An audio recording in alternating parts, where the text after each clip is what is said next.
ये तीसरा सप्ताह है और इस तीसरे सप्ताह में जैसा कि आप लोगों को विदित है 75 सप्ताह का ये जो है कार्यक्रम होने वाला है। और उस 75 सप्ताह में के निरंतरता में आज ये तीसरा सप्ताह है। और आज के इस तीसरे सप्ताह में के आयोजन में आज हमारे अंग्रेजी विभाग के एसोसिएट प्रोफेसर डॉक्टर नवीन कुमार मेहता सर आज अपने विचार रखेंगे। ये नारे ऐसे थे जिन्होंने स्वतंत्रता आंदोलन में इसकी बड़ी भूमिका रही। हर युग में नारों का जो है अपना एक विशेष महत्व रहा है, क्योंकि ये न केवल मास को एक साथ करता है, समूह में जोड़ता है, साथ ही उन्हें एक निश्चित उद्देश्य के लिए आगे बढ़ने के लिए प्रेरित भी करता है। तो अपने स्वाधीनता आंदोलन के उन्हीं नारों पर एक व्यापक विमर्श रखने के लिए, व्यापक विचार प्रस्तुत करने के लिए मैं आदरणीय डॉक्टर नवीन मेहता सर को आमंत्रित करूंगा कि वे आएँ और स्वाधीनता के उन तरानों को, उन गानों को, उन नारों को हमारे साथ साझा करें। आदरणीय सर। सर्वप्रथम मैं यहाँ पर मंच पर जो अप्रत्यक्ष रूप से विराजित हैं हमारे कुल की कुलपति महोदया को नमन करता हूँ, प्रणाम करता हूँ।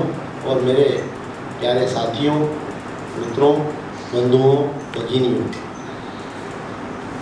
प्रभाकर जी ने जो विषय को यहाँ प्रस्तुत करा है कि हम जब भी कोई भी प्रकल्प लेते हैं, संकल्प लेते हैं, तो हमें उसके लिए कुछ ऐसी चीज़ें चाहिए, सूत्र वाक्य चाहिए, ध्येय वाक्य चाहिए, जिससे हम अपने संकल्प जो हमने चाहा है उसको सिद्ध कर सकें। भारतीय आज़ादी या भारतीय स्वातंत्र आंदोलन एक मेरे ख्याल से यज्ञ था।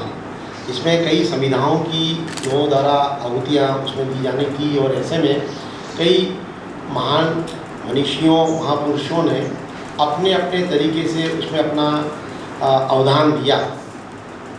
परंतु जो अवधान की एक अवधारणा हमारे मस्तिष्क में वो है कि वो शारीरिक रूप से रही हो या लेखन रूप से रही हो या भाषण रूप से रही हो सकती है। एक धारणा है, उस धारणा को बलवती भी किया गया। जब देखते हैं कि कई लोगों ने अपना सर्वस्व उसमें न्योछावर किया और अपना बलिदान हंसते हंसते दे दिया।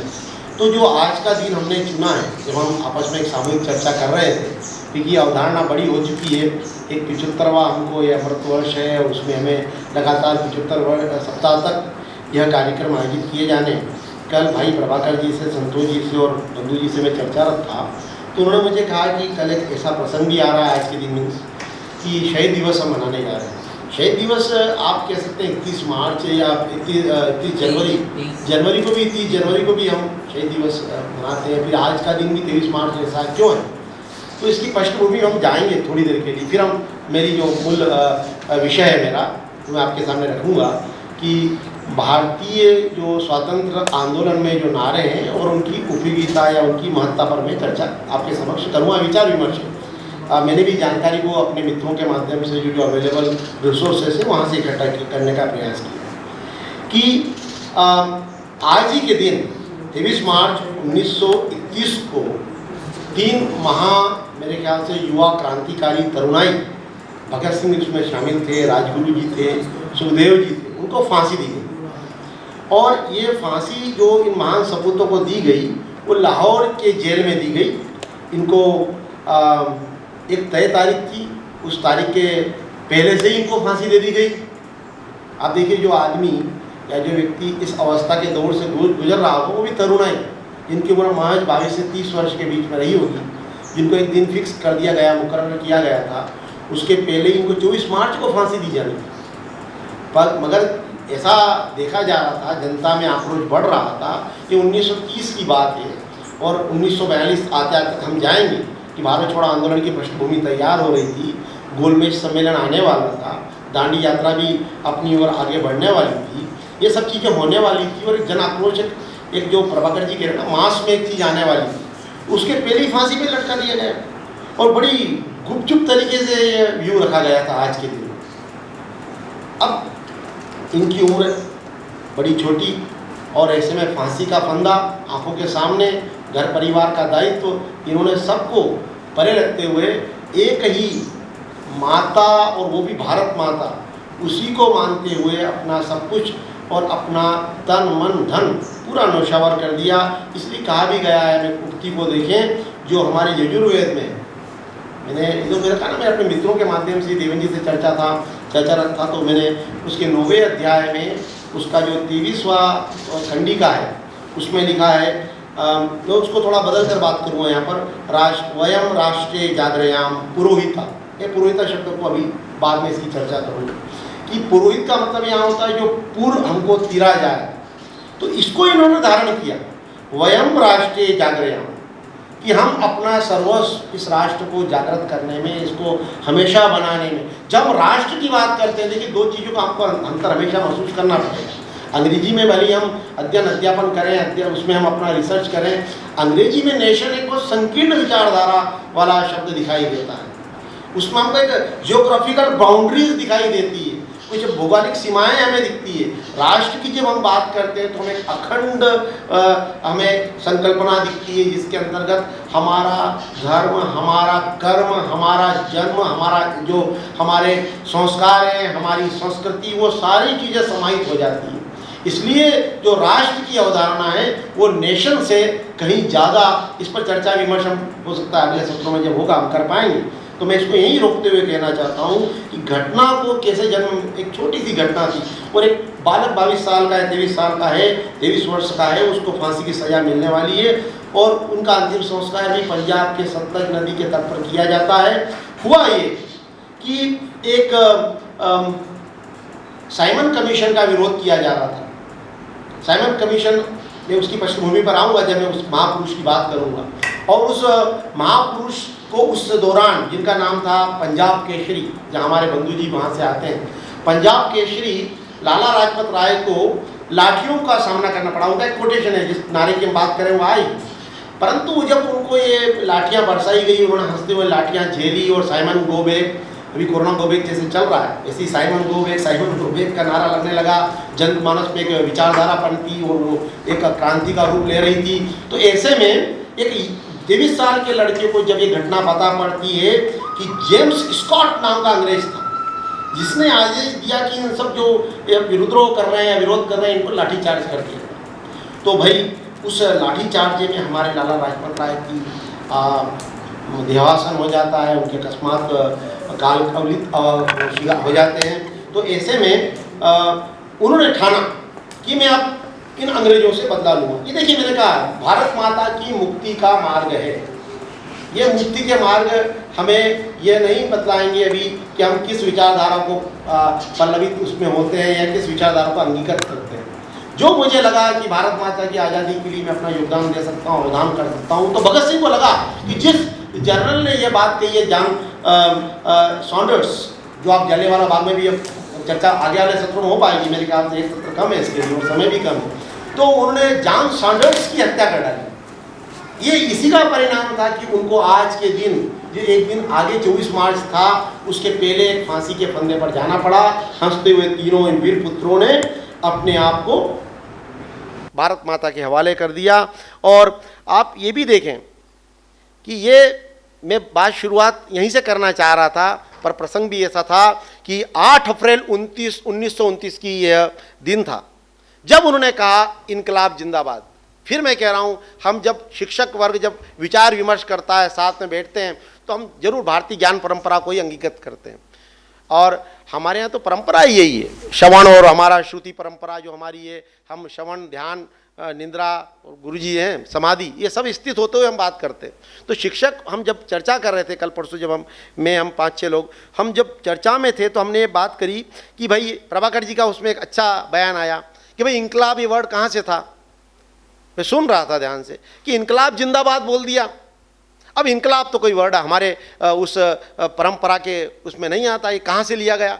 तो फिर हम अभी चर्चा करेंगे, मैं जब आऊँगा, पर अभी खास तो मैं भगत सिंह का इनकलाब जिंदाबाद जो नारा है उस पर फोकस करते हुए बात कर रहा हूँ कि उन्होंने केंद्रीय जो विधानसभा थी वहाँ पर उन्होंने बम फायर करे, फेंक दिए, थ्रो कर दिए, और सेंट्रल असेंबली में उन्होंने बम विस्फोट करा और इस तरह अपना बिगुल क्रांति का वहाँ से करा।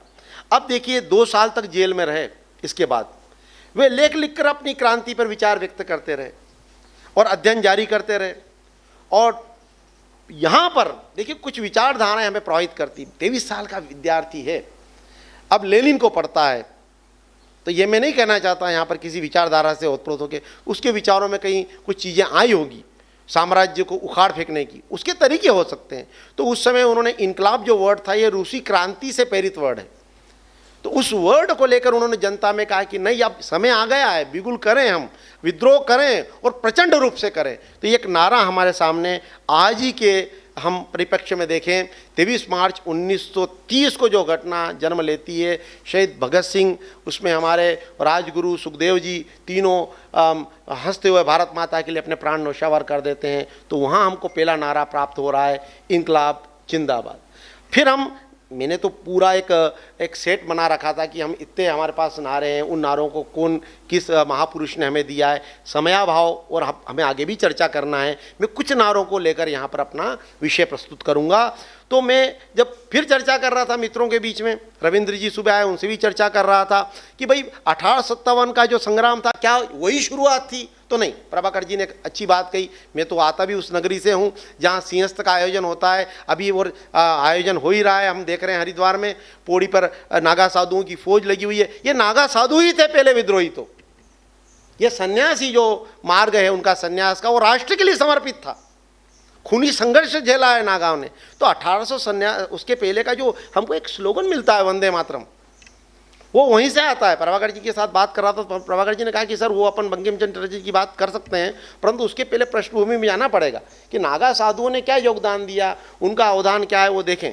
तो कुछ हमारे बच्चों की, देखिए या आज हो सकता है सत्र आपको भी ऐसा लगे कि इतिहास है, पर आप जब घर परिवार में जाएंगे, बच्चा पूछता है हमसे, घर परिवार में हम भी मामा हैं, हम चाचा हैं, पिता हैं, माताएँ हैं, बुआ हैं, मासी हैं, तो हम उनको छोटी छोटी चीज़ों में बतलाएं, क्योंकि हमने अभी तक हमारा जो इतिहास पढ़ा है वो भारतीय दृष्टि से नहीं पढ़ा है, माफ़ी चाहूँगा। वो हम औपनिवेशवाद कॉलोनाइज्ड माइंड से पढ़ते हैं, और कॉलोनाइज्ड माइंड में भी सब अल्टरन लोगों ने वो लिख दिया है।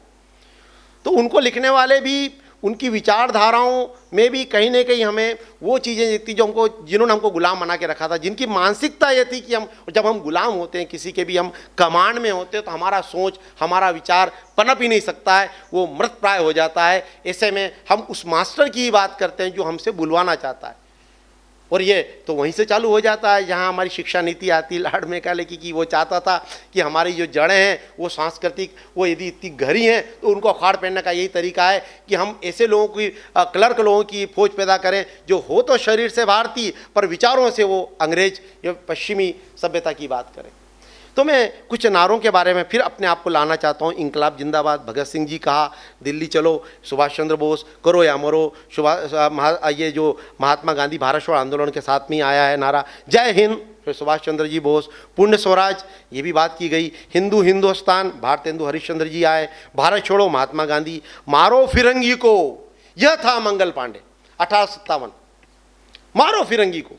कितनी बड़ी बात एक छोटी सी चीज़ में कह दी कि अब ये हमारे साथ में ये वाइट स्किन वाले नहीं दिखना चाहिए।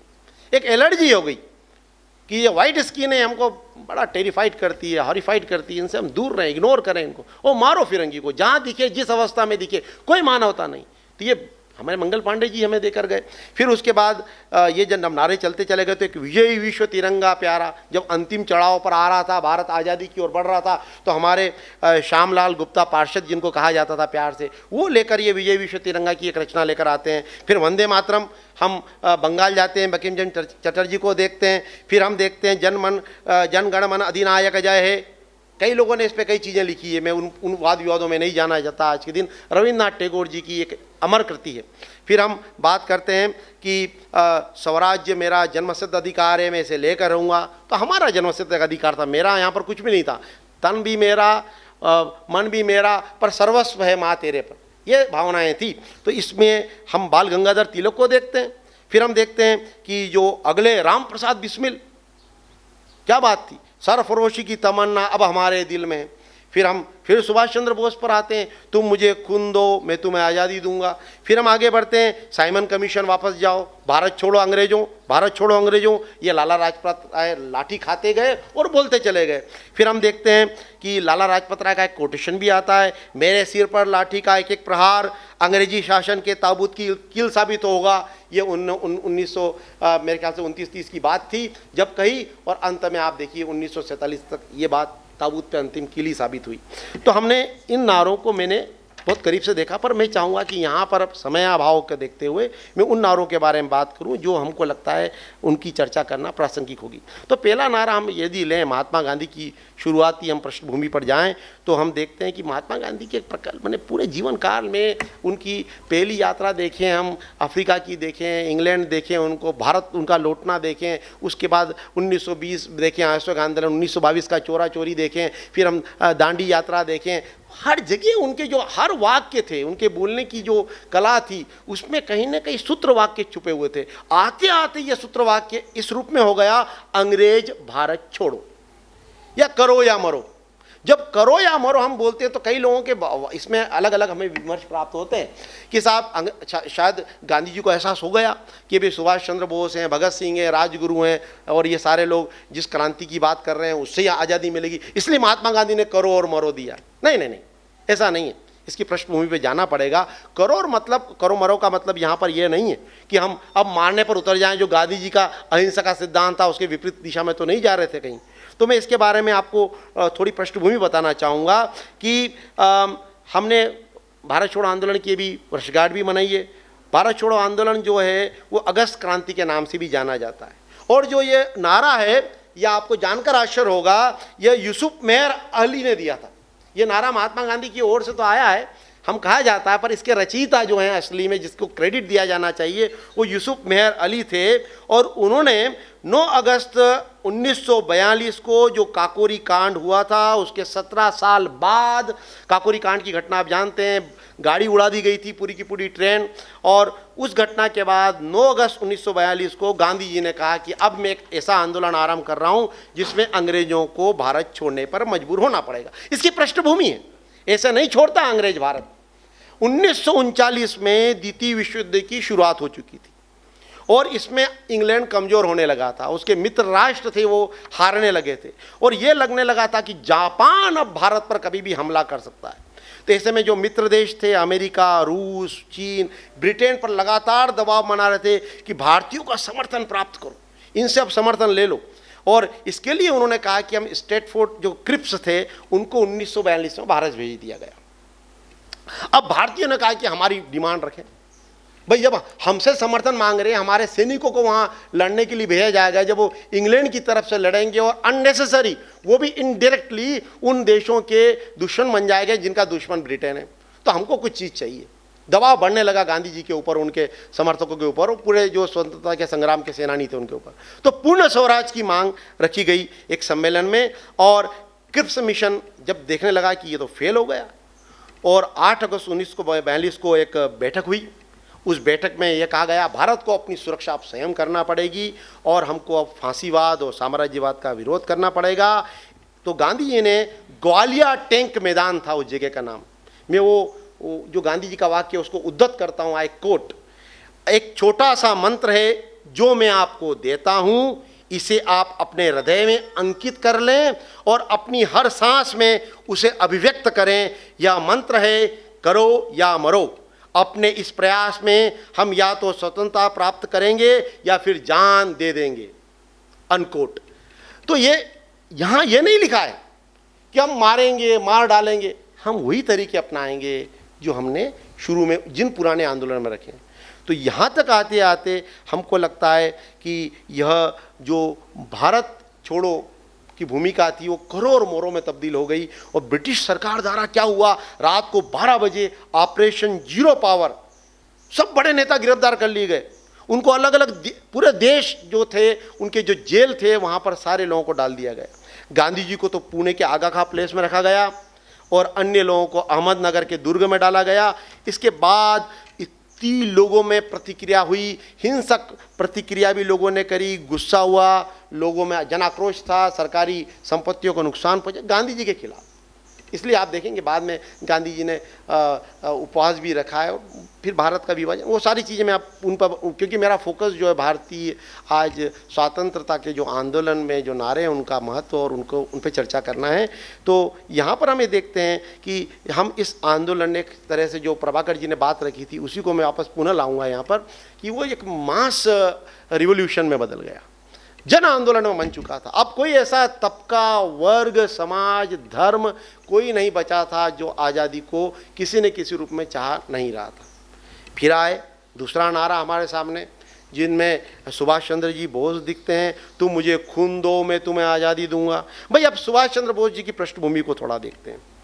देश बड़े विद्वान, ये वो व्यक्ति थे जिन्होंने, आप देखिए ना क्या लोग थे ये, उस जमाने की जो आईएएस की परीक्षा होती थी क्लियर कर ली थी इन्होंने। ये चाहते थे अंग्रेजों के गुलाम बनकर, ऑफिसर बनकर उनके साथ आराम से अपना जीवन चला सकते थे।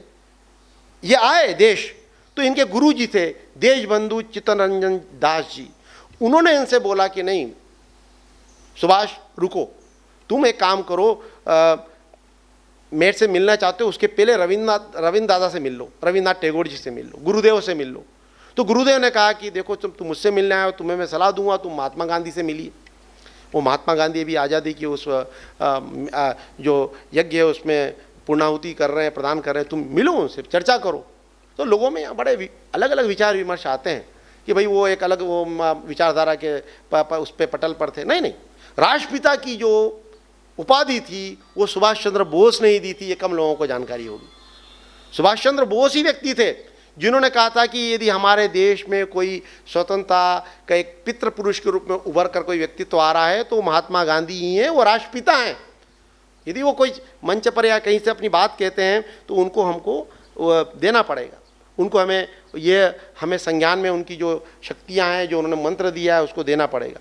आप देखिए एक 8 भाइयों और 6 बहन, उनमें 9वीं संतान और पूरा परिवेश अलग तरह का है। स्वामी विवेकानंद की आदर्शता और कर्मठता से ये प्रभावित होते हैं। धार्मिक चिकित्सा जो जिज्ञासा प्रबल होती है, दर्शन शास्त्र को अपना फेवरेट सब्जेक्ट के रूप में मानते हैं। 1916 में क्लास में पढ़ते हैं हमारे जो विद्यार्थी होते हैं उनके जरिए। तो अंग्रेज प्रोफेसर एक ओटन नाम के व्यक्ति थे, वो भारतीयों के लिए कोई गंदा शब्द प्रयोग करते हैं जिसका मैं जिक्र नहीं करूँगा सदन में गरिमा को देखते हुए।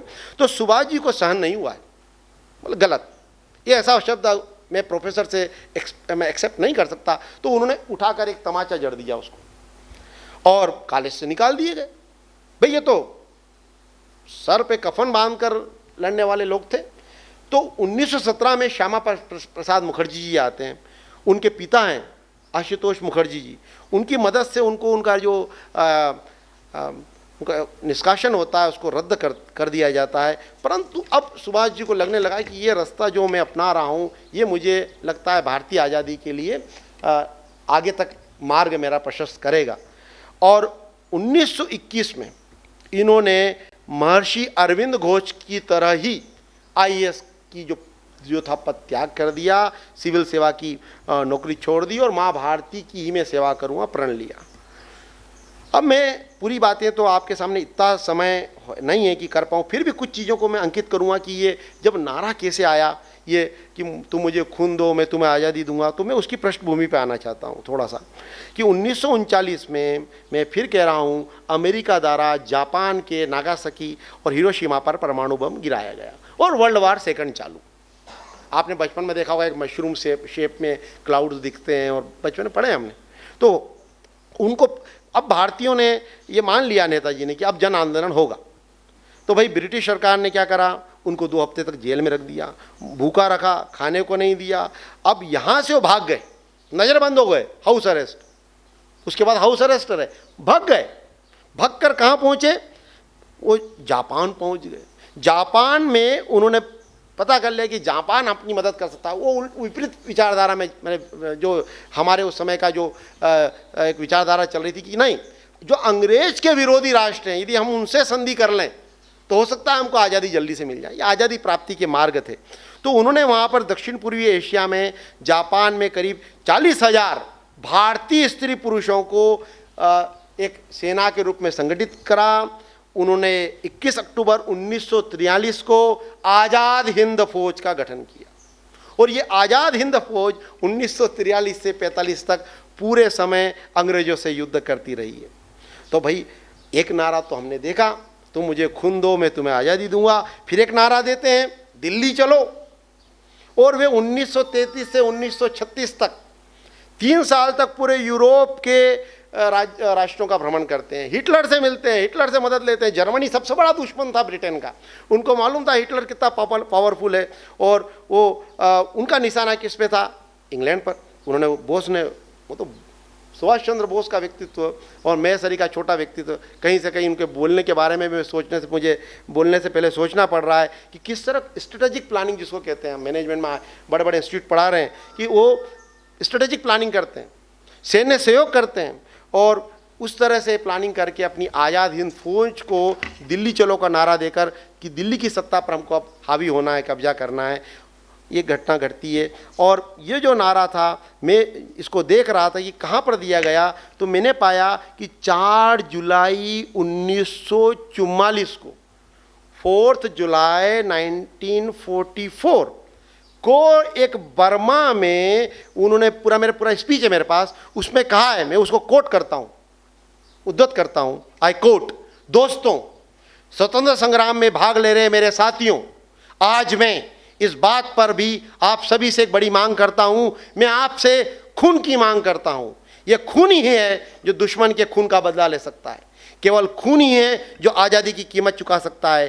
तुम मुझे खून दो और मैं तुमसे आज़ादी का वादा करता हूँ, अनकोट। ये वो नारा था जो उनके उस स्पीच में से, उनके उस वक्तव्य में से लिया गया था जो बर्मा में दे रहे थे। फिर हम अगला नारे की ओर बढ़ते हैं, अंग्रेज वापस जाओ, अंग्रेजों वापस जाओ, अंग्रेजों वापस जाओ। ये नारा इस तरह से परचम फैलाता है कि पंजाब से निकली हुई ये विचारधारा, यह नारा पूरे भारतीयों के जनमानस में बस जाता है। ये थे लाला लाजपत राय। पिताजी अध्यापक, उर्दू के प्रसिद्ध लेखक, खुद भी लेखन में रुचि रखते थे। हिसार और लाहौर से वकालत शुरू की। लाला लाजपत राय को शेरे पंजाब कहा जाता है। कई लोग उन्हें कहते हैं कि वे बहुत जल्दी भारत का स्वराज्य, भारत को अपने आज़ादी की ओर देखना चाहते थे। तो हम देखते हैं कि लाला लाजपत राय ने कांगड़ा में भूकंप आया। ये भारत की आज़ादी इसी आसानी से नहीं मिली है जिस तरह से मैं आज अपने आप को विचारों व्यक्त कर रहा हूँ। कांगड़ा में भूकंप आता है, घर घर जाकर मदद करते हैं। 1905 में बंगाल का विभाजन होता है, तो हम देखते हैं लाला लाजपत राय 2 लोगों से हाथ मिलाते हैं जिनको बाद में लाल बाल पाल कहा गया है। लाला लाजपत राय, सुरेंद्र नाथ बनर्जी, विपिन चंद्र पाल, ये तीनों मिलकर बगावत लेते हैं, स्वदेशी आंदोलन चलाते हैं। और जब अपने को लगता है कि अंग्रेजों ने अपने को सुरेश लाला को भारत नहीं आने दिया, तो अमेरिका चले गए और यहाँ से उन्होंने यंग इंडिया पत्रिका का प्रकाशन करा। और जब उनको 1920 में कलकत्ता में अधिवेशन हुआ, जहाँ पर उनको ये माना गया कि यही नेतृत्व है जो पंजाब में, पूरे सूबे में, पूरे इलाके में क्रांति का बिगुल कर सकता है, तो यह व्यक्ति, मैं आपको ये बताना चाह रहा हूँ कि जो नारा था वो 30 अक्टूबर 1928 को जन्मा, जब इंग्लैंड के प्रसिद्ध वकील सर साइमन जो थे, जॉन साइमन, उनकी अध्यक्षता में एक 7 सदस्यीय आयोग जो था वो लाहौर आया। उसके सारे उसके मेंबर सदस्य अंग्रेज थे। लाला जी बड़े नाराज कि भाई एक आयोग, और आयोग में भी भारतीयों की बात हम कैसे रखेंगे, सारे मेंबरान, सारे सदस्य अंग्रेज हैं, और साइमन कमीशन भारत पर नज़र रखेगा, कोई इसके खिलाफ बात नहीं कर सकता, और ये भारतीयों के लिए कानून मना है, काला कानून भी कह सकता हूँ मैं इसको। एक भी सदस्य नहीं है, पूरे भारत में साइमन कमीशन का विरोध हो रहा है। और इसलिए जब इनको ये पता पड़ा, इन्होंने कहा Simon commission go back, Simon commission go back, और अंग्रेज वापस जाओ का नारा दिया। कमीशन का डटकर विरोध किया, लाठीचार्ज किया। तो मैं यहाँ पर उनका जो अंतिम भाषण था वो मैं यहाँ पर कोट करना चाहता हूँ, उद्धत करना चाहता हूँ। आई कोट, मेरे शरीर पर पड़ी एक एक चोट ब्रिटिश साम्राज्य के कफन की कील बनेगी, अपने हर एक सांस को भारत माँ पर न्योछावर करने वाले लाला जी इस तरह से ये वाक्य हमें देकर गए, अनकोट। अंतिम सांस इनकी 1928 17 नवंबर को हुई, और ये हमसे हमेशा के लिए दूर हो गए, परंतु जो ध्येय वाक्य इन्होंने दिया वो मेरे ख्याल से आगे तक भारतीयों के लिए, आंदोलनकारियों के लिए काम। अगली हम नारे की बात करें, वंदे मातरम। वंदे मातरम का अर्थ है माँ तुझे प्रणाम। ये पत्रकार थे, कार्यकर्ता थे बंकिम चंद्र चटर्जी। एक कविता थी और कविता भारतीय राष्ट्रीय आंदोलन के में लिखा गया था। भारत को देवी माना गया। ये भारत ही जिसको हम माँ मानते हैं। हम भारत को इसलिए माँ मानते हैं कि इसमें ममत्व का गुण है, इसमें अपनत्व का गुण है। ये हर किसी को स्वीकार कर लेती है, इसमें स्नेह है, ममता है, अपनत्व है, इसलिए हम माँ कहते हैं इसको। जननी जन्मभूमि स्वर्गदपि गरियसी। आप किसी राष्ट्र को हम देखिए माँ कहते हैं क्या? कोई बड़े से बड़े राष्ट्र अमेरिका को माँ कहते हैं, जापान को माँ कहते हैं। हम भारत को माँ कहते हैं, माँ के रूप में पूजा करते हैं, शक्ति के रूप में देखते हैं, जो शक्ति प्रदान करती है हमें। तो ऐसे बंकिम चंद्र चटर्जी जी ने भारत को देवी माँ के रूप में व्यक्त किया। एक गीत के रूप में अनुवादित किया उन्होंने रविन्द्रनाथ टैगोर की कविता के पहले दोहों को वर्तमान समय में राष्ट्रगीत के रूप में अपनाया गया है। और इस पर भी थोड़ा वाद विवाद में उस पर मैं अपना विचार अभी इस मंच के माध्यम से नहीं रखना चाहता हूँ कि जब हमारे संविधान सभा के अध्यक्ष और भारत के पहले राष्ट्रपति राजेंद्र प्रसाद ने 24 जनवरी 1950 को घोषणा की कि हम वंदे मातरम को राष्ट्रगीत का दर्जा देंगे। और 1870 की ये रचना है जिसमें भारत को दुर्गा का स्वरूप माना, देशवासियों को उस माँ की संतान माना गया, भारत को वो माँ बतलाया गया जो अंधकार और पीड़ा से घिरी है। उसके बच्चों से बंकिम आग्रह करते हैं कि वे अपनी माँ की वंदना करें, इस माँ को मुक्ति दिलाएं अंग्रेजों की बेड़ियों से और शोषण से बचाएं। आज़ाद भारत अपना नया संविधान लिख रहा है, वंदे मातरम को हमको राष्ट्रगीत का दर्जा मिला और इस तरह से हमें ये वंदे मातरम का सूत्र वाक्य, ध्येय वाक्य मिला। फिर एक और पंडित मदन मोहन मालवीय, जहाँ के हमारे कई विद्यार्थी उस विश्वविद्यालय से हैं, नंदी मैडम हुए, प्रभाकर जी हुई, हमारे देवेंद्र जी हुए, संतोष जी हुए, BHU जिन्होंने सबसे बड़े विश्वविद्यालय की स्थापना करी, बनारस काशी हिंदू विश्वविद्यालय। और उनका जो हमारे गुरुजी का प्रिय उपनिषद है मुंडका उपनिषद, उस मुंडका उपनिषद से उन्होंने यहाँ से ये ध्येय वाक्य लिया कि सत्यमेव जयते, सत्य की जीत होती है। इसका अर्थ है कि न केवल भारत के राष्ट्रीय आदर्श वाक्य में रूप हम इसको अपनाएं, बल्कि हमारे राष्ट्रीय प्रतीक है उसके नीचे भी अंकित किया गया है, सत्यमेव जयते। देखिए आप ध्यान से जरा, ये नारा हमको मदन मोहन मालवीय जी ने दिया। 1918 में जब एक अधिवेशन हुआ तो राष्ट्रपति के संबोधन में इस नारे का इस्तेमाल पहली बार किया गया और इसलिए उनको रविन्द्रनाथ टैगोर सरी का मनीषी महामना कहता है, उनको धर्मात्मा कहते हैं, कर्मयोगी कहते हैं, भिखारियों का राजकुमार कहते हैं। वो केवल सत्य की विजयी होती है, सत्य ही अंत में प्रिवेल करता है और कोई चीज़ प्रिवेल नहीं करती है। अब मैं अंतिम नारों की ओर आगे बढ़ रहा हूँ। चंद्रशेखर आज़ाद का नाम यदि नहीं लूँगा, हमारे झाबुआ मध्य प्रदेश के गौरव, ऐसे यंग पर्सनैलिटी के धनी चंद्रशेखर आज़ाद जी जो कहते हैं अब भी जिसका खून नहीं खोला, खून नहीं वो पानी है, जो देश के काम ना आए वो बेकार जवानी है, अनकोट। तो जनता के बीच में तो आज़ाद के नाम से लोकप्रिय, छोटी सी उम्र में स्वतंत्रता में चले गए, आज़ादी में अपनी मातृभूमि को अंग्रेजों से चंगुल करने के लिए सारी उन्होंने कस्में खा रखी थी कि मैं इनको नहीं छोड़ूंगा, अब नहीं छोड़ूंगा। और इस नारे ने इस तरह लड़ने की भावनाओं को प्रज्वलित किया है कि हमारा मध्य भारत पूरा चंद्रशेखर आज़ाद भाभरा जिले के झाबुआ के उस जमाने में रहा है। तो उनको कई लोग कहते बहुरूपिया है, तरह तरह के रूप धर लेते थे अंग्रेजों से लड़ने के लिए। अब इस रूप में आप देखिए कोई युवा अपने आप को अंग्रेजों से छुपते छुपाते बचते बचाते, यही काम हमारे वीर शिवाजी भी करते हैं।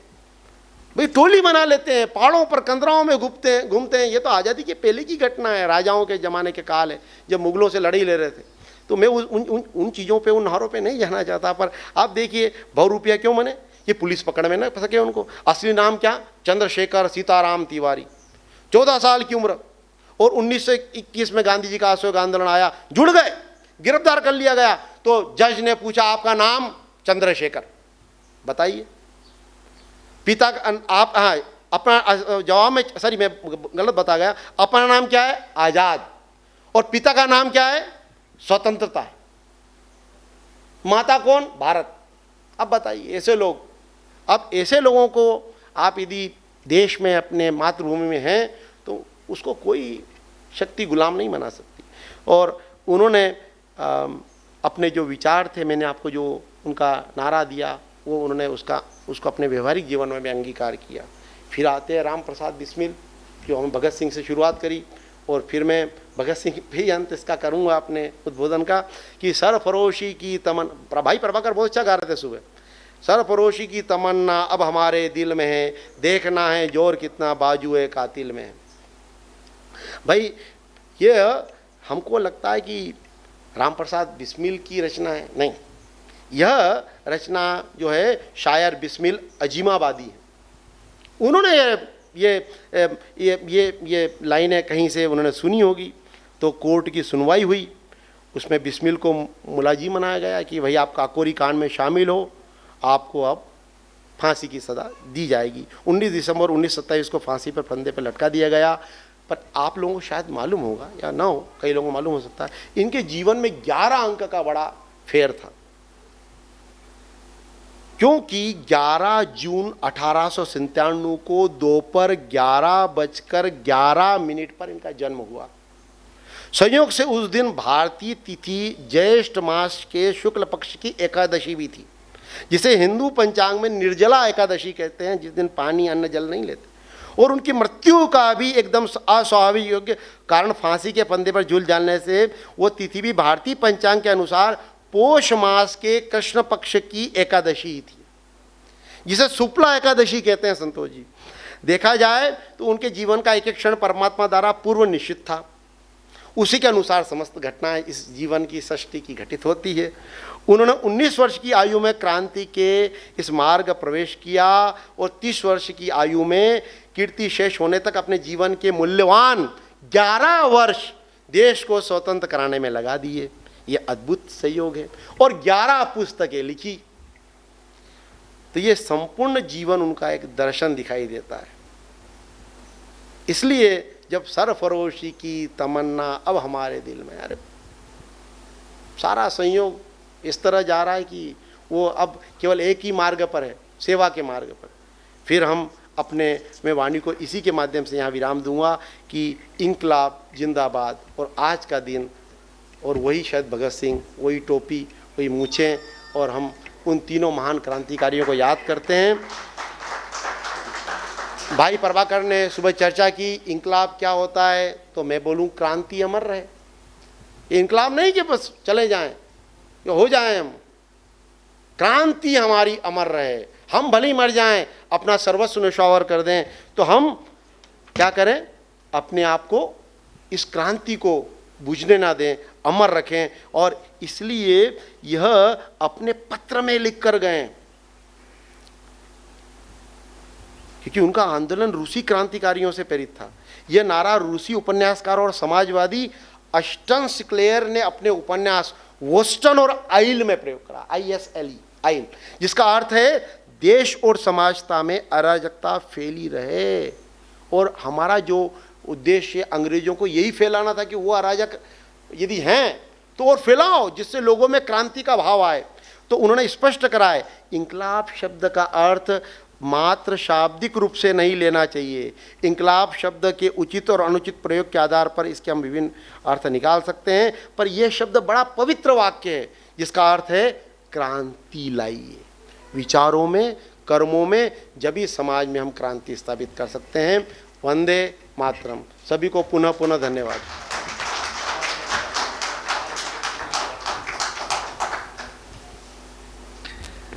धन्यवाद सर। राष्ट्रीय स्वतंत्रता आंदोलन के पिछले 100 साल 1857 से लेकर 1947 की घटनाओं को आपने चलचित्र के रूप में हम सबके सामने प्रस्तुत किया, और क्रांति को जो आपने जो क्रांति की व्याख्या की, क्रांति के विषय में जो बात की आपने, ये बड़ा ही महत्वपूर्ण है। देखिए, हर व्यक्ति को सुरक्षा और स्वतंत्रता, ये हमारे एक कहा जा सकता है कि हमारे व्यक्ति के कोर में इनबिल्ट है, स्वतंत्रता और सुरक्षा। और उस स्वतंत्रता और सुरक्षा की जहाँ भी हानि होती है, या उसको किसी तरीके से दबाया जाता है, या उसको किसी तरीके से बाधित किया जाता है, तो आवश्यकता पड़ती है एक जन क्रांति की। और जन क्रांति को एक बौद्धिक विमर्श के रूप में हम देखें तो जन क्रांति को चलाए रखने के लिए, उसको जिंदा रखने के लिए या उसको जो है हवा देने के लिए ऐसे नारों की बड़ी महती भूमिका होती है। और आदरणीय सर ने हमारे राष्ट्रीय आंदोलन के उन नारों को न केवल उद्धृत किया बल्कि उसकी पृष्ठभूमि को भी आपके साथ साझा किया। ये आंदोलन उस समय भी राष्ट्रीय आंदोलन को जीवंत रखे हुए थे, आज भी इनकी महिमा है, क्योंकि ये केवल सत्ता पाने के लिए, आज भी बहुत सारे नारे लगते हैं। आज किसी भी राज्य में चुनाव हो रहा हो या देश का भी चुनाव चलता है तो बहुत सारे नारे लगते हैं, तो उन नारों का औचित्य होता है सत्ता प्राप्ति करने का। लेकिन ये जो नारे थे, जो हमारे स्वतंत्रता आंदोलन के दरमियान जो ये नारे लगे थे, ये केवल सत्ता प्राप्ति के लिए नहीं थे, ये एक अधिकार की बात थी। ये जो विचार प्रवाह थी, इस विचार प्रवाह के पीछे वो उद्देश्य था कि राष्ट्र को एक किया जाए, राष्ट्र को स्वतंत्र किया जाए, राष्ट्र को मुक्त किया जाए। तो अपने इस पूरे मुझे लगता है कि 20 मिनट से अधिक सर ने बोला, उसमें जो है राष्ट्रीय आंदोलन को तिथिवार जो है इन्होंने अपने जो है बड़े स्पष्ट तरीके से सामने रखने का प्रयास किया। और निश्चित रूप से आप सभी जो यहाँ पर श्रोतागण हैं, इंक्लूडिंग मी, हम सब लाभान्वित हुए हैं। और मैं चाहूँगा कि ये जो विमर्श है, जो ये आंदोलन के आज़ादी के 75वें वर्षगांठ के रूप में जो अमृत महोत्सव का ये आयोजन जो हो रहा है, ये निश्चय ही देखिए कहीं ना कहीं हम सब गुलामी को हमने महसूस नहीं किया है, क्योंकि हम सब स्वतंत्रता प्राप्ति के बाद हम पैदा हुए हैं।